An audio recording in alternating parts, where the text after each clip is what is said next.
Welcome to the new episode of History of Revolution. How are you? I'm doing great, thanks. Ready to tackle, well, probably the revolution that everyone thinks of first. It's a big one. Absolutely. And today, our mission is a real deep dive, isn't it? We're peeling back the layers on those absolutely crucial early years of the French Revolution, say 1787 through 1793. Right. But crucially, we're not just recounting events, kings and queens, crowds in the streets. We're looking at it through a very particular lens. A structural one. We're using that Marxist historical analysis, drawing really heavily on the work of the French historian Georges Lefebvre. He's foundational for this perspective. Exactly. So Lefebvre and historians like him, they don't just see chaos or random political upheaval. They see something deeper. They see the kind of inevitable result of class struggle playing out. The core idea, the thesis we're exploring today, is that the revolution was fundamentally driven by material forces. It was that moment where the rising capitalist class, the bourgeoisie, finally and forcefully dismantled the old feudal system. So beneath the surface, beyond the rhetoric of liberty and equality, this analysis says it's fundamentally an economic transformation. A power shift. Lefebvre calls it the advent of the bourgeoisie, the moment that really kicks off modern French history. Seriously. And if you accept that premise, then you have to identify the key players in this conflict, the main antagonists. Okay. On one side, you've got the old guard, the landed aristocracy, the nobility. Their power comes from birthright, land ownership, legal privileges, a whole system built on heredity. Entrenched power. Right. And on the other side, you have this dynamic rising class, the bourgeoisie, the middle class. Their power wasn't from land, not primarily anyway, but from capital, from trade, from finance, from industry, and crucially, they didn't have the same privileges. So the clash between these two, their opposing interests, that's the engine driving the revolution, according to this view. That's the core dynamic. The revolution becomes the mechanism by which the bourgeoisie breaks down the barriers the aristocracy put in their way, barriers that were holding back their economic expansion. Okay, that sets the stage really well. Let's dig into that first principle then. Historical materialism. We need to look at the actual economic and social conditions in France in the late 1780s. Why wasn't this just, a possibility, but almost inevitable? Right. So let's look at the nobility first. On paper, they look incredibly powerful, right? Legal privileges, exemptions from many taxes, holding all the top positions. The image of power, definitely. But economically, their foundation was actually, crumbling. It was eroding quite significantly. And it's not just that they were spending too much on fancy clothes and parties, though. I'm sure that didn't help. No, it's more structural than that. Their wealth was mostly tied up in land, specifically in fixed rents and feudal dues from peasants. Static income, basically. Yeah. But France was experiencing rising prices, inflation, so their real income was shrinking while the cost of maintaining their aristocratic lifestyle was going up. And at the same time, the centralizing state, the monarchy, had gradually taken over many of their traditional roles in administration and warfare. So they had the titles, the privileges, but less actual function and diminishing relative wealth. Exactly.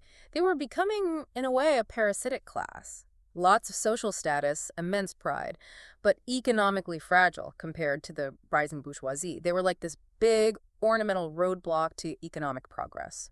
And that fragility, that desperation, it led them to try and tighten their grip, didn't it? That's the manorial reaction Lefebvre talks about. It's crucial.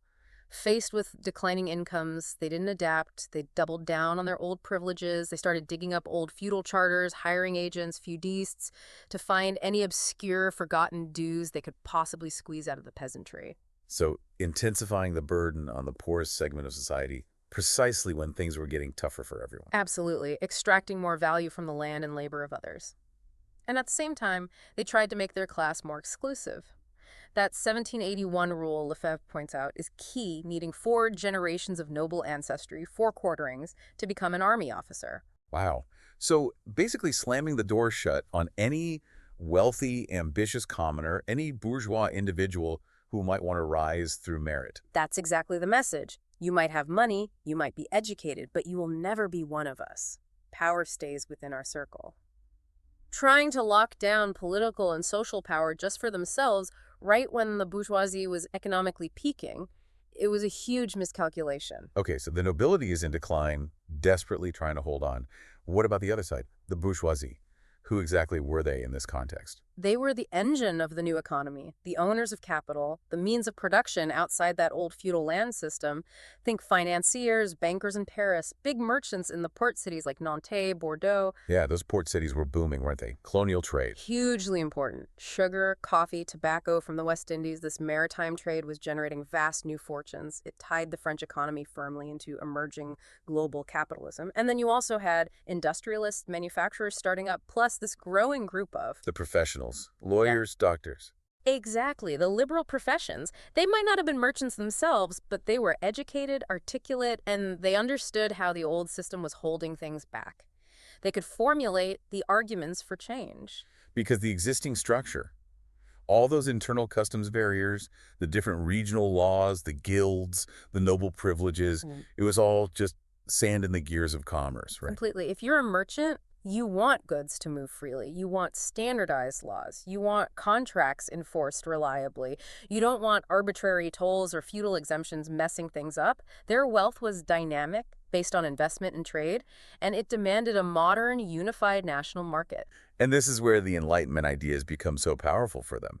It wasn't just debating philosophy in salons. Not at all. Ideas like rationalism, freedom of thought, and especially equality of rights, these became essentially ideological weapons for the bourgeoisie. Well, think about it. If you argue that all men are equal before the law, what happens to noble tax exemptions? What happens to exclusive access to high office? What happens to feudal dues based purely on birth? They become legally indefensible, illogical. Precisely.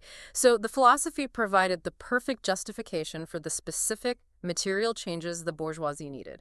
Freedom of enterprise. That means getting rid of guilds and regulations, abolishing internal tariffs. That creates a national market.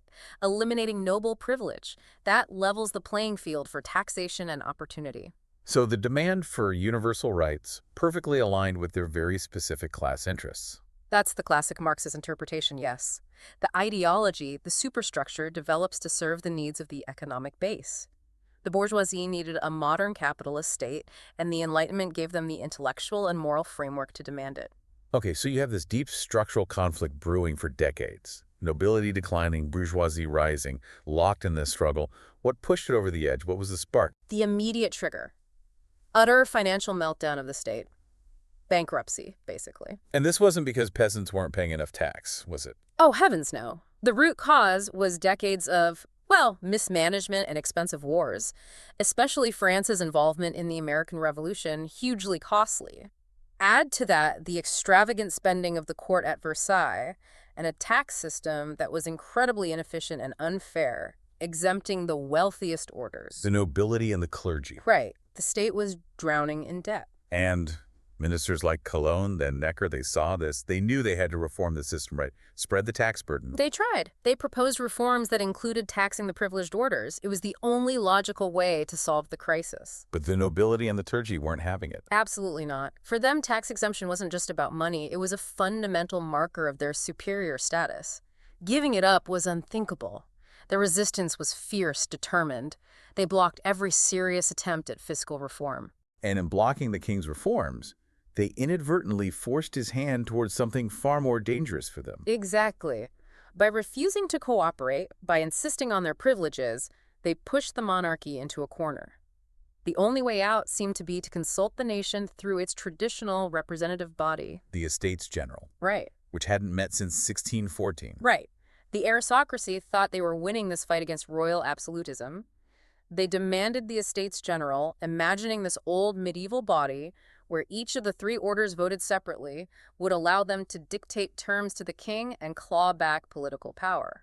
They thought they were opening a door back to their feudal past. But instead, they unleashed the future. They had no idea what they were doing. They opened the door, all right, but the Third Estate was about to come crashing through it.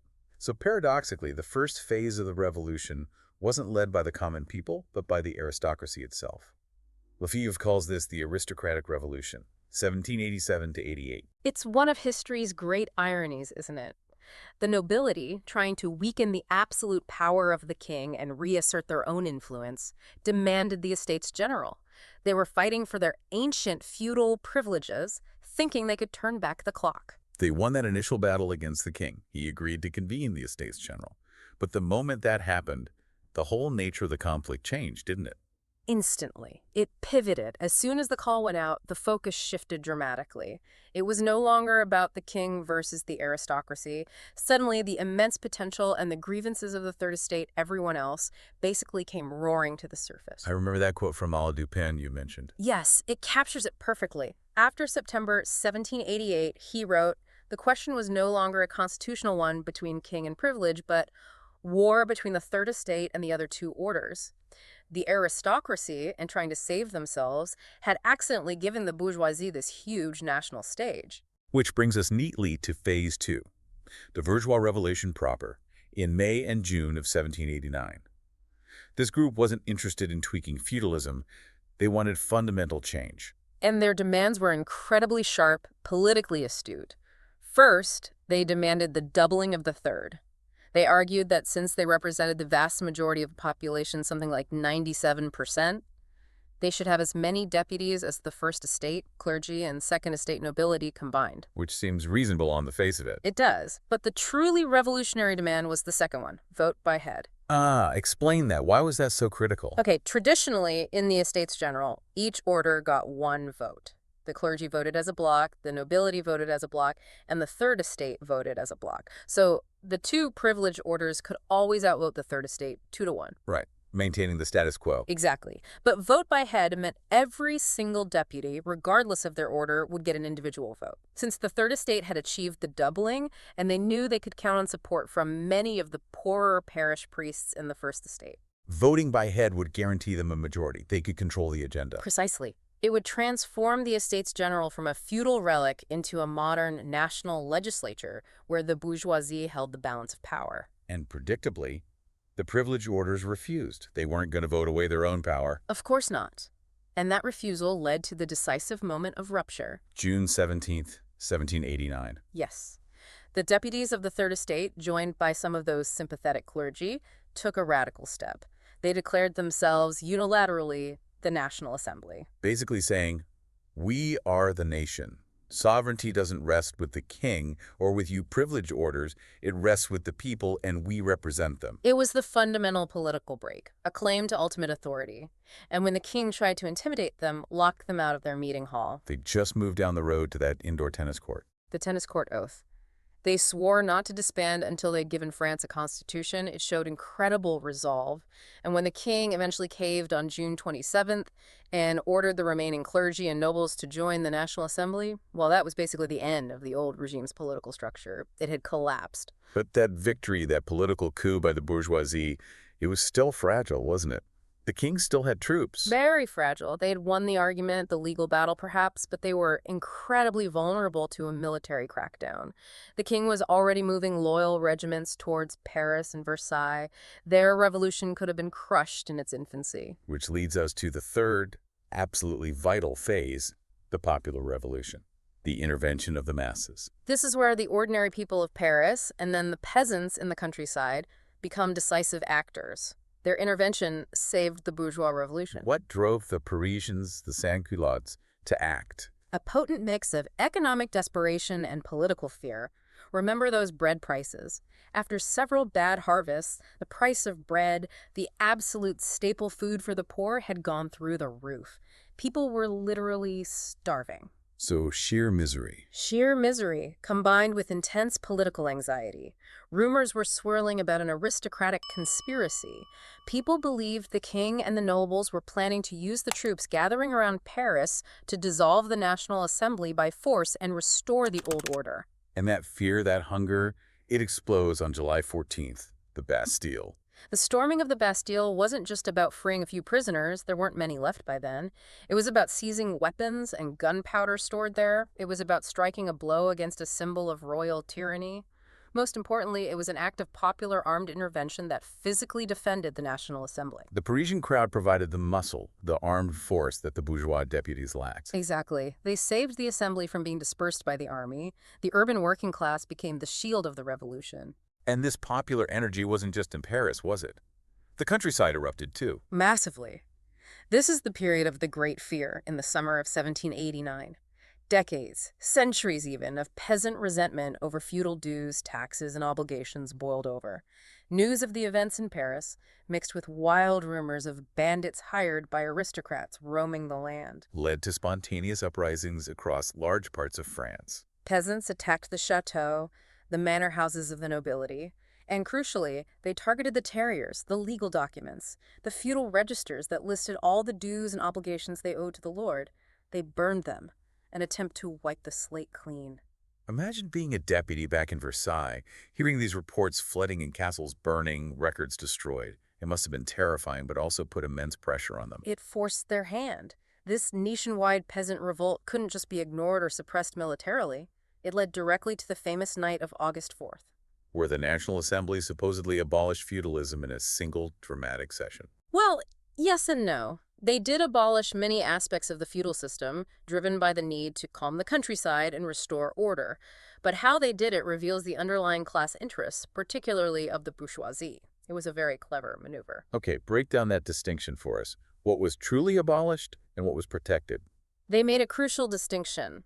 Personal feudal obligations, things directly tied to serfdom, like forced labor service, corvées, restrictions on movement, and also the church tithe. These were abolished outright, without indemnity, meaning no compensation was paid to the lords or the church. This was a huge blow to the aristocracy and clergy, and a genuine liberation for many peasants. Okay, so personal servitude gone. But what about rights related to land ownership? This is the key part. Rights considered to be tied to property, what they called real rights, like the annual rent payment, artisans, or the payment of a portion of the harvest, Champart, these were not abolished outright. So what happened to them? They were declared redeemable. This meant the peasant could free themselves from these obligations, but only by paying a lump sum to the lord, typically calculated as 20 or 25 times the annual payment. Which, for most peasants struggling to afford bread, was completely impossible. Exactly. So while they technically abolished the feudal system, they protected the principle of private property rights, which was sacred to the bourgeoisie. It benefited wealthier peasants who could afford to buy out their dues, and it certainly benefited bourgeois landowners who might have purchased estates with feudal rights attached. So it dismantled the political structure of feudalism while carefully preserving the economic rights associated with property, which suited the new ruling class perfectly. It was a masterful piece of class legislation, really. It ended the old order, but did so in a way that laid the foundation for a modern capitalist agricultural system based on private property. Okay, so the old structures are torn down, feudalism abolished, privilege is gone, at least in theory.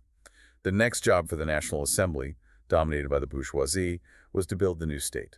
And their foundational document was, of course, the Declaration of the Rights of Man and of the Citizen, a landmark document hailed by the historian Allard as the death certificate of the old regime. It proclaims these universal rights: liberty, property, security, resistance to oppression, equality before the law. Powerful stuff. Absolutely, inspiring ideals that resonated across the world. But, and this is crucial for the Marxist analysis, almost immediately the assembly started putting limitations on those universal rights. Limitations based explicitly on class. This is the distinction between active and passive citizens, right? Exactly. Within weeks of declaring that all men are born and remain free and equal in rights, they passed laws defining who could actually participate in the political system. So who are the active citizens? Active citizens were men over 25 who paid a certain level of direct taxes roughly equivalent to 3 days' unskilled labor wages. Only they had the right to vote, to join the National Guard, to hold political office. And everyone else, the poor, the laborers, servants, the unemployed. They were designated passive citizens. They had civil rights like protection under the law, but no political rights. They couldn't vote, couldn't stand for election. They were excluded from the sovereign nation in practice. So the very sans-culottes who had stormed the Bastille, who had provided the armed force to save the revolution, Were immediately disenfranchised. They were told, essentially, thanks for risking your lives, but because you don't own enough property or earn enough money, you don't get a say in running the country you helped create. It's a stark contradiction, isn't it? It lays bare the class nature of this phase of the revolution. The bourgeoisie claimed power in the name of the nation, but then defined the politically active nation as, well, themselves, the propertied class. They were building a state to protect their interests, and that included protecting themselves from the demands of the propertyless masses. And this wasn't just about voting rights. The new state also moved to impose clear economic limitations, reinforcing the power of capital over labor and protecting key commercial interests. The sources point to two really significant examples. Yes. First, colonial slavery. The Declaration proclaimed liberty for all men, but the Assembly conspicuously avoided abolishing slavery in France's lucrative colonies, particularly Saint-Domingue, modern Haiti. Why the hesitation? Pure economics. The immense wealth generated by the sugar, coffee, and indigo plantations built on slave labor was vital to the French economy and especially enriched the powerful merchant bourgeoisie in cities like Bordeaux and Nantes. Abolishing slavery was seen as economically essential, directly threatening the profits of a key segment of the ruling class. Universal rights stopped at the water's edge if they conflicted with colonial profits. So, hypocrisy built into the system from the start. And the second example hits closer to home, the treatment of workers' organizations. Right. The Assembly didn't just ignore workers. It actively moved to suppress their ability to organize collectively. They passed the Le Chapelier Law in June 1791. What did that law do? It explicitly outlawed all forms of workers' associations, guilds, journeymen's groups, trade unions, and strictly forbade strikes or collective bargaining. How is that justified? In the name of liberty. Specifically, the liberty of the individual to pursue their trade without interference from corporate bodies. But the real effect, of course, was to atomize the workforce. To ensure that employers dealt with individual workers who had very little bargaining power on their own. Exactly. It tilted the balance of power decisively in favor of the employers. Workers were legally prevented from organizing to demand better wages or conditions. It enshrined the principle of the free labor market, which, in practice, meant freedom for the employer and vulnerability for the worker. It was a foundational piece of legislation for 19th century industrial capitalism. Meanwhile, the state still had that massive financial problem.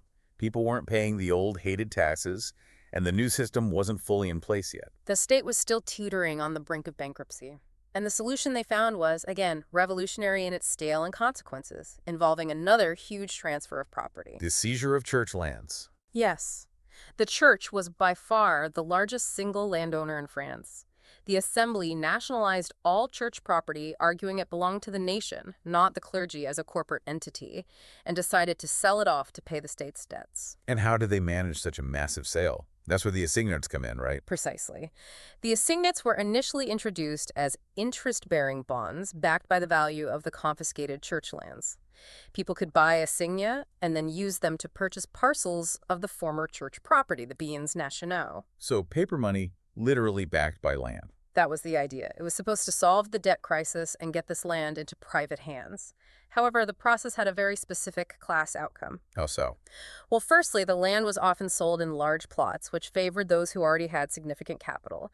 Secondly, while assignats eventually became regular paper currency, their value fluctuated wildly, leading to massive inflation later on. But in the early stages, who had the ready cash or the financial know-how to buy assignats and speculate on land? The bourgeoisie. Bankers, merchants, wealthy lawyers, speculators. Exactly. They were best positioned to profit from this huge sell-off. It resulted in a massive transfer of land ownership from the church, a pillar of the old regime, directly into the hands of the bourgeoisie, cementing their economic power and tying their fortunes directly to the success of the revolution. They literally bought into it. So by 1791, the bourgeoisie had established a constitutional monarchy, secured property rights, controlled the political system through the active-passive citizen distinction, and benefited massively from the sale of church lands. It looked like their revolution was complete. It might have seemed that way, but the whole structure rested on a very shaky compromise, particularly the cooperation of the king. And Louis XVI wasn't exactly a willing partner in his own diminished role. Not remotely. His attempt to flee the country in June 1791, the flight to Varennes, shattered any remaining illusions. He was caught, brought back to Paris essentially as a prisoner. What was the impact of that? Devastating for the constitutional monarchy. It proved, in the eyes of most people, that the king was fundamentally untrustworthy, that he was conspiring with foreign powers and the aristocratic émigrés who had fled France to overthrow the revolution. He became a traitor in their eyes. It must have massively increased fears of foreign invasion, too, especially with declarations like Pillnitz coming from Austria and Prussia threatening intervention. Absolutely. The king's actions effectively destroyed the middle ground. It radicalized public opinion, strengthened the hand of those who wanted a republic, and pushed the nation inevitably towards war. The bourgeoisie's attempt at a stable, limited constitutional monarchy was falling apart because the monarch himself wouldn't play along. So the king's flight poisons the atmosphere. By early 1792, war seems almost inevitable, and it's actually championed by a particular faction within the assembly. Yes, the Girondins. They were a loosely affiliated group, often representing the interests of the more established commercial bourgeoisie, particularly from the provinces like the Gironde region around Bordeaux. And why were they pushing for war against Austria and Prussia? It seems risky. They had several motives, some strategic, some ideological. Politically, they thought war would force internal traitors, suspected royalists, and aristocrats out into the open. They also believed it might rally the nation behind their leadership. A gamble to consolidate power. Partly. And ideologically, there was a strong current of revolutionary idealism, almost messianism. They genuinely believed that the peoples of Europe were groaning under tyranny and would welcome the French armies as liberators, sparking revolutions elsewhere. Plus, perhaps, the potential for opening new markets didn't hurt their calculations either. Oh, but the established powers of Europe, the kings and emperors, they saw the French Revolution very differently. Oh, completely. They saw it as a dangerous contagion, a direct threat to the entire established order of monarchy, aristocracy, and privilege across the continent. The principle the sovereignty resides in the people, that was terrifying to them. So when France declared war in April 1792, Austria and Prussia were ready to respond, forming the First Coalition. They saw it as a crusade to restore Louis VI to his rightful authority and stamp out this revolutionary fire before it spread. But the initial phase of the war went terribly for France, didn't it? Disastrously. The French army was disorganized, poorly equipped, and crucially, its officer corps was still dominated by aristocrats, many of whom were deeply suspicious of the revolution, if not outright hostile. Defections, sabotage. Widespread, hundreds of officers deserted. The initial offensive into the Austrian Netherlands failed miserably. The Prussian army, considered the best in Europe, began advancing steadily into France. This military failure seemed to confirm everyone's worst fears about aristocratic betrayal from within. And this combination of military defeat, the ever-present economic hardship, especially food prices still being high, and the suspicion of treason, it brings the popular movement back into action. It creates an atmosphere of extreme crisis.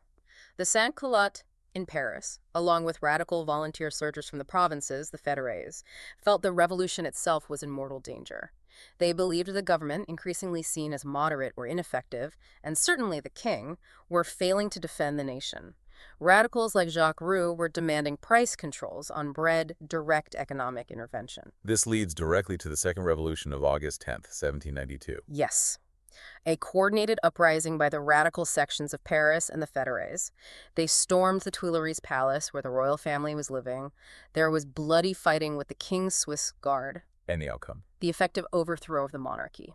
The Legislative Assembly was forced to suspend the king, imprison the royal family, and agree to call a new national convention, elected by universal male suffrage, to write a republican constitution. So this is a major shift, the end of that bourgeois-dominated constitutional monarchy. It's a radical lurch. As Lefebvre points out, this popular intervention temporarily pushed the revolution towards genuine political democracy, getting rid of the active-passive citizen distinction, and even towards an embryonic social democracy, with demands for state intervention in the economy to help the poor. Power shifted, briefly, towards the mobilized Parisian populace. But this popular seizure of power had a very dark, immediate consequence. The First Terror, or the September Massacres. In early September 1792, with the Prussian army advancing on Paris and panic gripping the city, revolutionary crowds broke into the prisons. Why the prisons? They were filled with suspected counter-revolutionaries, aristocrats, priests who had refused to swear allegiance to the new constitution, refractory priests, common criminals. Fueled by fear of these enemies within being released or aiding the invaders, the crowds held impromptu trials and massacred over 1,000 prisoners. A brutal act of popular vengeance and fear. Absolutely. It showed the raw, punitive power of the revolutionary crowd when it felt threatened. It was a terrifying moment that deeply shocked many, even within the revolutionary movement itself. Yet amidst this internal violence and external threat, the military situation dramatically turned around just a few weeks later. Yes, at the Battle of Valmy on September 20th, 1792. It wasn't a huge tactical victory in traditional terms, more of an artillery duel where the French held their ground, but its psychological impact was immense. How so? The supposedly invincible Prussian army halted its advance and then retreated. It proved that the Revolutionary Army, increasingly composed of enthusiastic volunteers and sans-culottes, infused with revolutionary zeal, could actually stand up to the professional armies of the old European monarchies. Goethe, who was present, famously said, "From this place and this day forth commences a new era in the history of the world." It legitimized the revolution militarily, and it was followed by further successes. Yes, notably the victory at Jemappes in November, which opened the Austrian Netherlands, Belgium, to French conquest. These victories, achieved by mass mobilization and revolutionary élan rather than just old-style professional tactics, seemed to vindicate the popular revolution and the new republic, which had been formally declared on September 21st, the day after Valmy. So the republic is established, the invaders are pushed back for now. But the internal political conflicts didn't just disappear, did they? Far from it. If anything, the victory sharpened the divisions within the revolutionary leadership, particularly within the National Convention. The key flashpoint became the fate of the deposed king, Louis XVI. The decision to put him on trial and ultimately execute him in January 1793. A momentous decision. Execution solidified the Republic, making any return to monarchy almost impossible. It sent shockwaves across Europe, horrifying other monarchs and leading to more countries joining the war against France. But internally, it drew a sharp line between the factions within the bourgeoisie. This is the split between the Girondins and the Montagnards coming to a head. Remind us of the core differences again, especially in class terms. Okay, so the Girondins, as we said, tended to represent the more established commercial bourgeoisie, often from the provinces. They believed in economic liberalism, free markets, and the protection of property. They were increasingly alarmed by the power of the Parisian sans-culottes, by the demands for price controls, and by the general disorder and violence like the September massacres. They wanted to stabilize the revolution, perhaps decentralize power away from Paris. They feared the popular movement they had, in part, unleashed. Exactly. They represented the grand bourgeoisie becoming conservative, wanting to halt the revolution now that their main aims against the aristocracy were achieved. And the Montagnards. The mountain, named because they sat high up in the assembly hall. The Montagnards, figures like Robespierre, Danton, Marat, were generally more aligned with the Parisian constituency, including the radical sans-culottes and the Jacobin clubs. While still bourgeois in origin, many were lawyers, professionals, they were willing to embrace more radical measures to save the Republic. Such as using state power to control the economy, price fixing, requisitioning, purging internal enemies through revolutionary tribunals, and critically, maintaining the alliance with the popular movement in Paris, even if it meant temporary concessions on economic liberalism. They believed defeating the foreign coalition and crushing counter-revolution required extraordinary, centralized, and forceful measures. So it's a struggle over how far the revolution should go and, crucially, who should benefit and who should lead. The propertied bourgeoisie fearing popular demands versus a faction willing to ally with the popular movement to achieve victory, even at the cost of some bourgeois freedoms. That's the essence of the conflict that would dominate 1793. The execution of the king removed the common enemy, monarchy, and brought this internal class struggle within the revolutionary coalition right to the forefront. It set the stage for the next, even more radical and violent phase, the Reign of Terror, led by the Montagnards. #, #outro.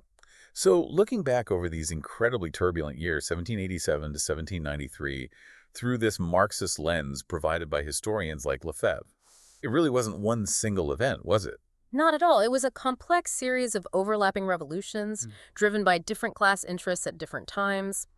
You had the aristocracy versus the monarchy initially, then the bourgeoisie using that opening to overthrow the aristocracy, and then, almost immediately, the victorious bourgeoisie finding itself in conflict with the popular classes, the sans-culottes and peasants, whose support they needed but whose radical demands they feared. But if we're applying this analysis strictly, what's the main takeaway? Who ultimately won this phase? From this perspective, the enduring historical significance, the main vector of change, was undeniably set by the bourgeoisie. Despite all the twists and turns, the radical phases, the terror to come, the fundamental outcome was the destruction of the feudal system and the creation of a legal and political framework conducive to capitalist development.